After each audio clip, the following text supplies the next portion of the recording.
Hey, this is Jase Robertson, author and narrator of the audiobook Good Call. Life is filled with many situations that we have to make decisions on. I hope by listening to Good Call that it will inspire you to make good calls in your life. Not only is it about the decisions we make, but it's also about God calling humanity through the gospel of His Son. That is the ultimate good call. And we have a choice to respond, declare Jesus as Lord, and surrender. I believe that truly is the ultimate good call. I've always been in the outdoors since an early age, and I really discovered faith not in a church building or in a religious organization, but I discovered faith in God in the outdoors. I looked around at creation and even the migration of ducks, and I realized the design of this planet demanded a designer. Hebrews 11:1 says, "Faith is being sure of what we hope for and certain of what we do not see." And I concluded that my faith demanded that there is a God and He is alive.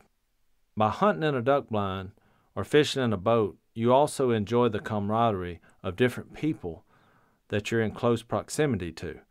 So not only are you doing something fun, and that later on is going to be quite tasty, but you're enjoying each other's company. And really, in life, it is about the relationships you have and the journey that you're going through together. My favorite story from the audiobook is when my Aunt Jan pointed to a 9-year-old girl who she taught in the 4th grade and told me, "That is going to be the girl you're going to marry."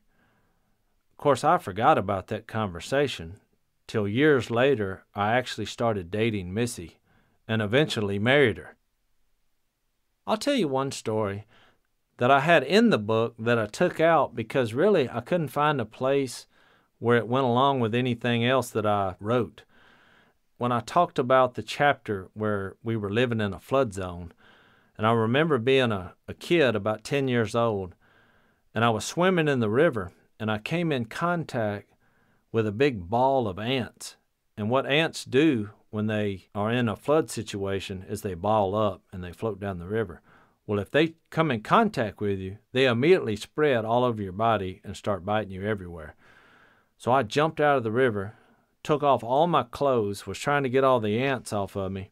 I ran back to my house, and when I walked through the door, my mom was having a little muffin meeting with a bunch of ladies from the neighborhood.